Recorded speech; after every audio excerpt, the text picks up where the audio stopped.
शहर से बहुत दूर एक गांव था। उस गांव में एक बरगद का पेड़ था। उस पेड़ पर एक झूला लटका हुआ था, लेकिन कोई भी गांव वाला उस झूले पर बैठने की हिम्मत नहीं करता था। एक दिन घसीटा और उसकी पत्नी निर्मला सो रहे होते हैं। तभी उन्हें खिड़की से किसी के रोने की आवाज आती है। इस वजह से घसीटा की नींद खुल जाती है। अरे ये कौन है? हे भगवान, लगता है ये आवाज उसी बरगद के पेड़ की तरफ से आ रही है। अरे निर्मला, जल्दी उठो, देखो ना, आज फिर से वही रोने की आवाज आ रही है। हे भगवान, ये रोने की आवाज तो उसी झूले की तरफ से आ रही है। तुम डरो नहीं, मैं अभी देखता हूँ। फिर घसीटा खिड़की की तरफ जाता है तो उसकी आंखें फटी की फटी रह जाती हैं। उसे झूले पर एक औरत दिखाई देती है। उसने सफेद रंग की साड़ी पहनी होती है और रो रही होती है। अरे निर्मला, जल्दी यहाँ आओ, देखो झूले पर कोई बैठा हुआ है। फिर निर्मला भी जल्दी से खिड़की की ओर जाती है और उस औरत को देखने लगती है। अजी, ये वही चुड़ैल तो नहीं जिसने इस झूले पर अपना कब्जा कर रखा है? तुम्हारा दिमाग खराब तो नहीं हो गया? वो सिर्फ एक औरत है। अजी, भला रात के 2 बजे कौन पेड़ के नीचे झूला झूलता है? अब तुम रुको, मैं अभी बाहर जाकर देखता हूँ। अरे रुको रुको, तुम्हारा दिमाग खराब तो नहीं हो गया जो खुद मौत के मुंह में मरने के लिए जाना चाहते हो? मैं आपको कहीं नहीं जाने दूंगी।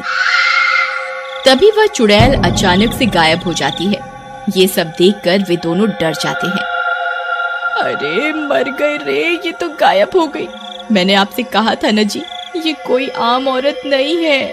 तुम सही कहती हो निर्मला, इस झूले में जरूर कोई गड़बड़ है, तभी कोई गांव वाला इसके आसपास जाने में भी डरता है।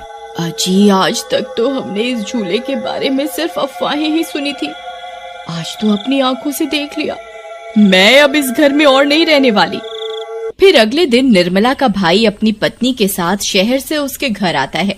अरे निर्मला बहन, तुम कहाँ हो? अरे भाई, तुम आज तुम्हें अपनी बहन की याद कैसे आ गई? बस ऐसे ही बहुत दिन हो गए थे, तो मैंने सोचा अपनी प्यारी बहन से मिल लूं आज। फिर वे लोग पूरा दिन हंसी मजाक करके बिता देते हैं।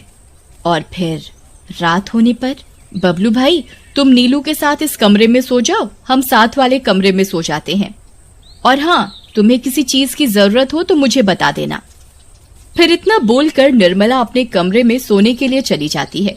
फिर कुछ देर के बाद नीलू की नजर खिड़की के बाहर उस झूले पर पड़ती है। अजी, इधर आइए, वो देखिए, वो पेड़ के नीचे एक झूला लगा हुआ है। हमारे शहर में तो ऐसा कहीं देखने को नहीं मिलता। चलिए ना, मेरा बहुत मन है झूला झूलने का, चलिए ना। अरे रुको रुको, अभी तो रात हो गई है, सुबह होते ही झूल लेना, अभी सो जाओ। फिर इतना बोलकर बबलू सोने चला जाता है, लेकिन नीलू उसी झूले को देखती रहती है। अजी सुनिए ना, चलिए ना, मेरा बहुत मन है। लेकिन बबलू नीलू की बात को अनसुना कर देता है और सो जाता है। फिर नीलू सोचती है, अरे ये झूला तो एकदम घर के पीछे ही है, मैं खुद ही चली जाती हूँ। फिर इतना सोचकर नीलू घर से अकेले ही निकल पड़ती है और सीधा उस झूले के पास पहुंच जाती है। अरे वाह, जैसा मैंने सोचा था ये तो बिल्कुल वैसा ही निकला। आज तो मजा ही आ गया। फिर नीलू उस झूले पर बैठ जाती है और झूला झूलने लगती है और गाना गाने लगती है।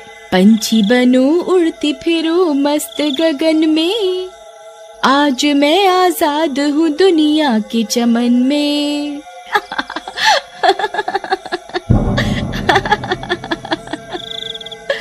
अरे वाह। फिर नीलू कुछ देर रात खुशी खुशी झूला झूलती रहती है। अरे वाह, आज तो मजा ही आ गया। चलो अब घर चलती हूँ, अगर इनकी नींद खुल गई तो ये बहुत नाराज हो जाएंगे। फिर जैसे ही नीलू उस झूले से उतरने लगती है तो उसे महसूस होता है कि किसी ने उसे पकड़ कर रखा है और वो झूले से नीचे नहीं उतर पा रही। वो बहुत डर जाती है। अरे अरे ये क्या, कौन है जिसने मुझे पकड़ कर रखा है? वो इधर उधर देखती है लेकिन उसे कोई दिखाई नहीं देता। अरे मर गई रे, मैं इस झूले से क्यों नहीं उतर पा रही? बचाओ बचाओ, कोई है? अजी सुनते हो, मेरी मदद करो। तभी नीलू की आवाज सुनकर बबलू की नींद खुल जाती है। निर्मला और घसीटा भी उठ जाते हैं और भागते हुए बबलू के पास आते हैं। अरे बबलू, ये तो नीलू की आवाज थी ना, वो कहाँ है? तभी घसीटा की नजर उस झूले पर पड़ती है। उसे नीलू उस पेड़ के नीचे पड़ी हुई दिखाई देती है। हे भगवान, ये क्या अनर्थ हो गया? नीलू उस झूले के पास कैसे चली गई? फिर वे तीनों भागते हुए उस झूले के पास जाते हैं। उन्हें नीलू वहां बेहोश पड़ी हुई मिलती है। हे भगवान, ये तुम्हें क्या हो गया नीलू? नीलू, तुम्हें यहाँ नहीं आना चाहिए था। हे भगवान, अब क्या होगा? फिर वे सब लोग वापस अपने घर आ जाते हैं और सुबह होने पर नीलू को होश आता है। नीलू, तुम ठीक तो हो ना? आज के बाद कभी उस झूले के पास नहीं जाना। उस झूले पर किसी चुड़ैल का साया है। ठीक है दीदी, मैं आज के बाद उस झूले के पास कभी नहीं जाऊंगी। फिर रात होने पर सब सो रहे होते हैं। तभी नीलू की नींद खुल जाती है। उसकी आंखें लाल हो जाती हैं और उसके पैर उल्टे हो जाते हैं और वो घर से निकलकर झूले की तरफ चल देती है और झूला झूलने लगती है।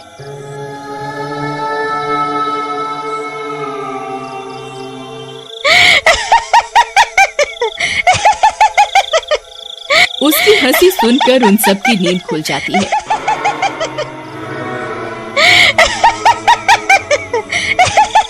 निर्मला और घसीटा भागते हुए बबलू के कमरे में आते हैं और नीलू को वहां ना पाकर परेशान हो जाते हैं।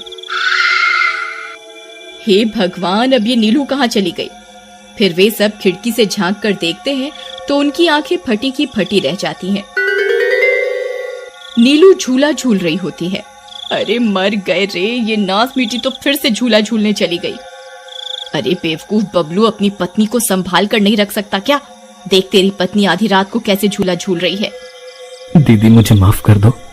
मैंने इसे समझाया भी था कि उस झूले की तरफ कभी मत जाना। अरे जल्दी चलो, हमें अभी नीलू के पास जाना होगा, कहीं कोई अनर्थ ना हो जाए। फिर वे तीनों भागते हुए उस झूले के पास पहुंच जाते हैं। ए नास मीठी नीलू, चल जल्दी से इस झूले से नीचे उतर।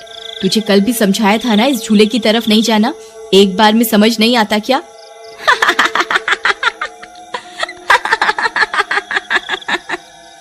जरा इसके पैरों की तरफ तो देखो। अरे मर गए रे, ये तो चुड़ैल बन गई है। अरे मर गए रे, मेरी बीवी तो चुड़ैल बन गई। अब क्या होगा? अरे भागो रे भागो, सब अपनी जान बचाकर भागो। अरे मैं तो जीते जी विधवा बन गया। अरे मेरी बीवी तो चुड़ैल बन गई। फिर वे तीनों वहां से भाग जाते हैं। तभी उन्हें रास्ते में कुछ गांव वाले मिलते हैं। अरे घसीटा भाई, क्या हुआ? इतनी रात गए कहाँ भागे जा रहे हो? अरे भाई, इसकी पत्नी नीलू शहर से आई थी और रात को वो बरगद के पेड़ के नीचे बंधे झूले पर झूला झूलने चली गई। अब उस चुड़ैल ने उसके शरीर पर अपना कब्जा कर लिया है। हे भगवान, ये क्या अनर्थ हो गया? चलो हम सब मिलकर अभी वहां चलते हैं। फिर वे सब गांव वाले मिलकर वहां पहुंच जाते हैं। नीलू अभी भी झूला झूल रही होती है। ए चुड़ैल, बस बहुत हो गया। तूने हम गांव वालों को बहुत परेशान किया है। तेरी वजह से कोई भी रात को इस रास्ते से गुजरने की हिम्मत नहीं करता था, लेकिन बस आज तेरा खेल खत्म करके ही रहेंगे। चलो भाइयों, आज इस चुड़ैल को जिंदा नहीं छोड़ना बता रहे हैं। भाइयों, हमें इस झूले को इस पेड़ से काट कर अलग करना होगा। फिर कुछ गांव वाले खंजर से झूले की रस्सी तोड़ देते हैं। झूला टूटते ही नीलू नीचे गिर जाती है और चुड़ैल गुस्से में नीलू के शरीर से बाहर निकल जाती है।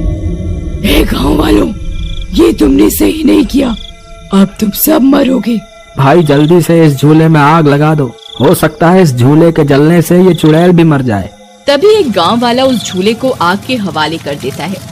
उस झूले में आग लगते ही वह चुड़ैल भी तड़पने लगती है और कुछ ही देर में वो भी जलने लगती है। मैं किसी को जिंदा नहीं छोड़ूंगी। अरे अरे मर गई रे। गांव वालों, मैं तुम्हें जिंदा नहीं छोड़ूंगी। मैं वापस आऊंगी। फिर देखते ही देखते चुड़ैल जलकर राख हो जाती है और गांव वालों को उस भूतिया झूले से छुटकारा मिल जाता है।